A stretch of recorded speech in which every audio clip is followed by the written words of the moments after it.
boys, c'est Grumpy Dave. Je suis en Ontario aujourd'hui. Et oui, je suis au Upper Canada Village pour faire un tour du village historique. Écoute, c'est un village qu'ils ont bâti dans les années 60, mais il relate l'histoire de 1860.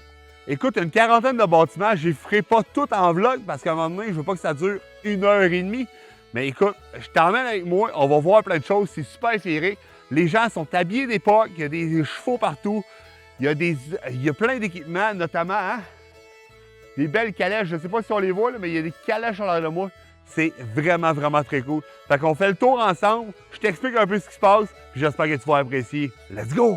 Bon, ben, au moulin à laine, vous le savez, tout ce qui est éléments Stribera, là, c'est un moulin à vapeur. Je vais vous montrer la machine à vapeur. Là. Je connais le site. Là. Mais ouais, checkez ça, comment ils ont du talent. Ils font de la fabrique. Ça veut dire qu'ils ont pris la laine de mouton. Ils l'ont cardé, ils l'ont tendu, puis ils en ont fait des bobines, et voire même des courtes pointes. Belle petite machine à carder, c'est incroyable. Ok, ben finalement, c'est juste un moulin à eau. Regardez ça. C'est malade. La force de l'eau fait tourner la turbine. Il y a une turbine là-dedans, là. Regarde, ça ressemble à ça, là. L'eau passe d'un bord, puis il s'évacue de l'autre bord. Ça crée une pression que la roue vire et ça fait virer tous les mécanismes. C'est complètement fou, là. Tu sais, il a fallu dompter la rivière, là, de dire « Hey, y a-tu un moyen qu'avec l'eau, je fasse quelque chose d'incroyable? » Puis il y a quelqu'un qui l'a fait, puis il y a eu plein de moulins de même au Québec. Ça me fascine, pour vrai, c'est vraiment hot. Là, je vais avoir des amis qui vont être jalouses, là, mais ça, c'est un métier à tisser automatique. Techniquement, là, il est supposé virer tout seul. Ça fait des grosses courtes pointes. Ta grand-mère, en tout cas la mienne, faisait ça dans son salon. Bon, elle avait une chambre dédiée à ça. Aujourd'hui, on a des bureaux d'ordinateur, mais elle avait ça direct chez eux. Et elle faisait n'importe quoi. Des courtes pointes pour les lits, des napperons, des nappes. C'est l'ingéniosité même. J'adore ça. Quand je disais que c'était un balleur à vapeur, là, c'est à cause de ça ici, le mastodonte. De ce côté-ci, il mettait du bois, il rouvrait la trappe, il mettait du bois, ça chauffe l'eau à une certaine température que ça bout et la vapeur fait en sorte que tout vire dans le moulin. C'est malade. Bel ami Steam Floor, c'est un moulin à farine. T'avais du grain chez vous, tu voulais le faire moudre, ben t'allais voir le petit meunier, puis s'il y avait le temps, ben il allait moudre ton grain. Moulin à farine, actionné à l'eau. C'est un pan de notre histoire, là. C'est vraiment intéressant, la meunière nous disait que chaque personne pesait son grain à l'arrivée et pesait quand il partait. Fait que de même, il savait exactement c'était quoi. Ici, c'est un moulin communautaire. Puis malgré tout, il y avait un meunier et il était payé. C'était payé provincialement. Tous les tarifs sont pareils. Et là, je veux voir si au Québec, c'était le même tarif ou pas. Si vous le savez, marquez-moi dans les commentaires. Mais c'était 1/12e de sa récolte. Ouais, fait que tu rentrais avec 12 sacs, ben le meunier en gardait un. Tout simplement. C'était pour lui. Fait que là, rendu là, est-ce qu'il le revendait? Est-ce qu'il mangeait tout? Je ne sais pas quoi. Mais c'était son paiement. Ouais, pour s'occuper du moulin, en fait. C'est hot. Pour vrai. Puis là, ben, c'est ça. C'est dans une époque où les gens avaient plus ou moins d'argent sur eux. Oui, la livre de beurre coûtait genre 3 cents. J'exagère peut-être. Mais avoir 3 cents, c'est compliqué. Fait que, à un moment donné, hein, c'est un peu comme l'œuf et la poule. Qui a commencé quoi? Comment trouver l'argent? Ouais, c'était plus compliqué. Mais ouais, 1/12e de sa récolte. C'est vraiment fou. Là, on est au 2e. Puis le grain, il se promène dans les petits tuyaux en bois que tu vois là. Puis ils font le tour du moulin. Puis ils retombent là. Il y a d'autres tuyaux qui vont le ramener en bas pour qu'il se fasse peser. Ouais, l'ensachage et tout. C'était vraiment ingénieux. Ouais, je sais pas combien de fois on va le dire aujourd'hui, mais c'est ingénieux. Il y a de quoi d'hallucinant de faire son patio ou sa terrasse en gros bois de même. Ça va toffer longtemps, ça, mon gars. Un petit tour chez le tonnelier. Lui, le bonhomme, il s'est dit, je vais mettre des planches un à côté de l'autre, je vais les serrer avec un sarceau de fer, je vais mettre du liquide dedans, puis ça coulera pas. Il s'est levé un matin, il s'est dit ça. Ouais. Ben, c'est ça qu'il fait. Avouez, il y a quelque chose de paradisiaque quand même, là. C'est beau, beau, beau. Moi, je vivrais ça. Ouais, ben, je viens de sortir du marchand de balais, c'est vraiment fou. Je capote. Le gars, de un, il est incroyable, incroyable, incroyable. Il fait des balais maison. Il disait que c'est sa seule source de revenus, c'était de vendre des balais. Ouais. Il en fait à peu près un par jour. Il serait peut-être capable d'en faire plus s'il n'y avait pas de visiteurs. Hey man, ça m'a fendu en deux. C'est vraiment, vraiment fou. Là, je suis comme, hey man, ce balai-là, ça doit être le balai de Harry Potter. Ouais, finalement, il me dit, écoute, c'est vraiment mal vu, les sorcières, tout ce qui est diabolique comme ça, c'est vraiment mal vu dans le village. Donc, je peux pas te confirmer à quelle vitesse qu'il va, ni à quelle hauteur qu'il peut voler, mais c'est un beau balai. Man, il est malade, pour vrai, je capote. Ouais, fait que c'est ça. Fait que je continue, man. Fait que c'est malade. Dans une calèche? Oh yeah!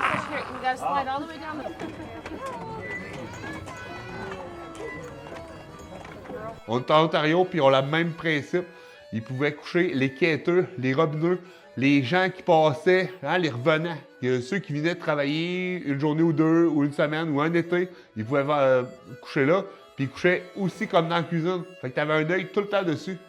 That's it, that's all. Et sinon, tu sais, on a l'expression au Québec, pendaison de crémaillère. Tu sais quoi une crémaillère? Ben c'est ça, mon gars. Ouais, fait que quand tu dis je vais pendre la crémaillère, ben c'est que tu mets ça.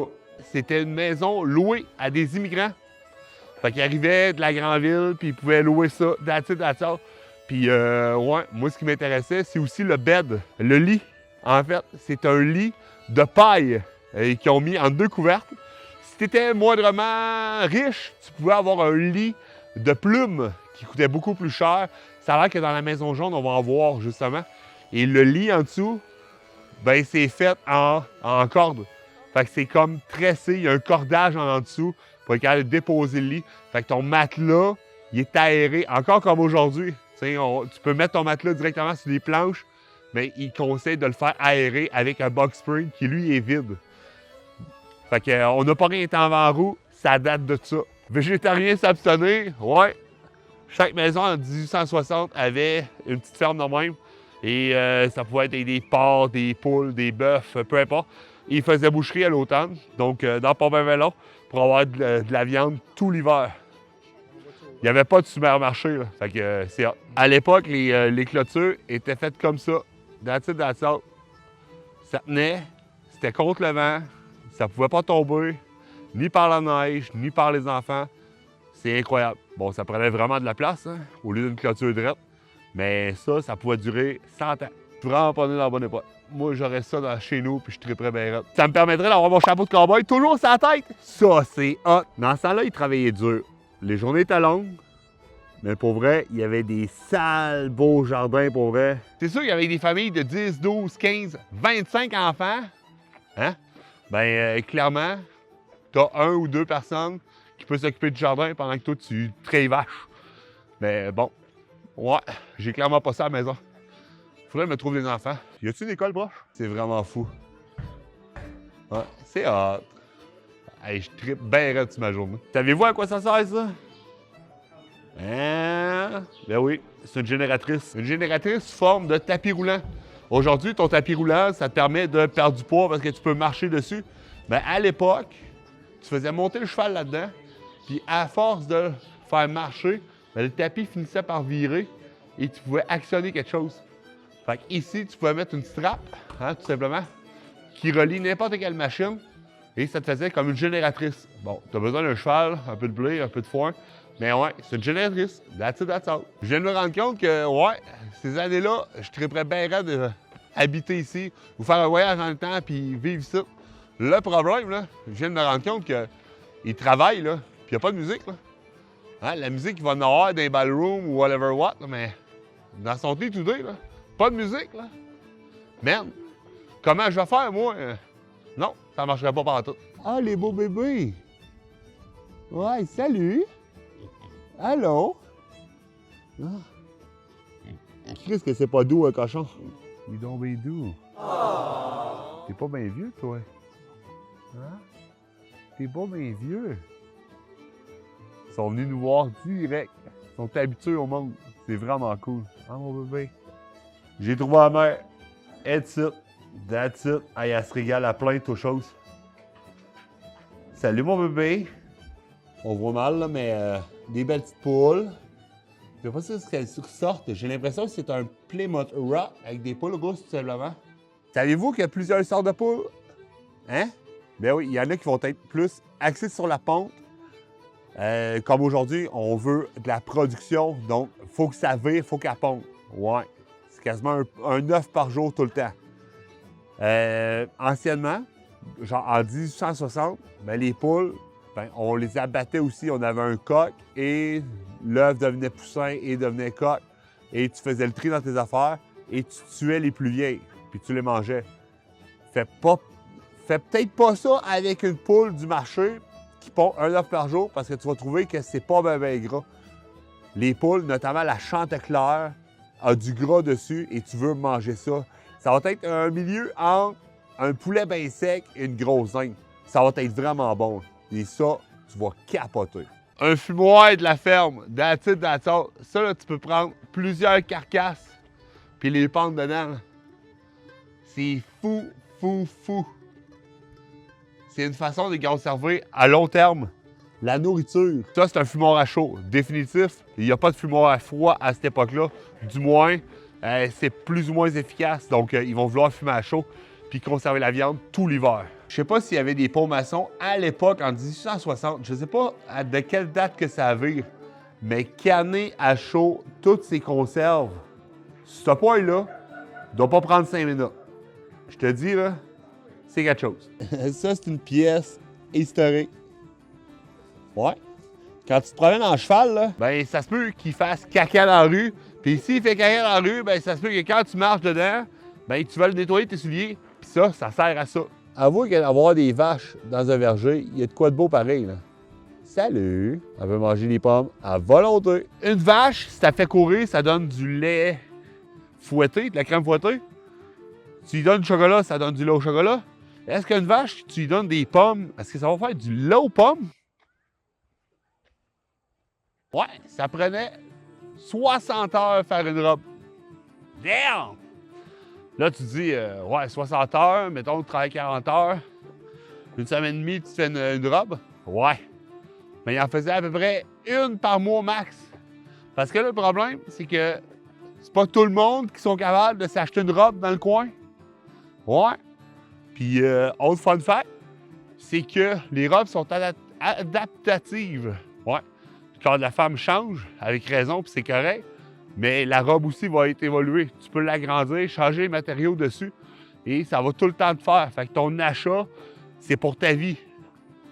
Aussi bien la main, hein, parce que tu vas la revoir souvent ces photos. Un petit tour à la forge, je t'emmène tout de suite.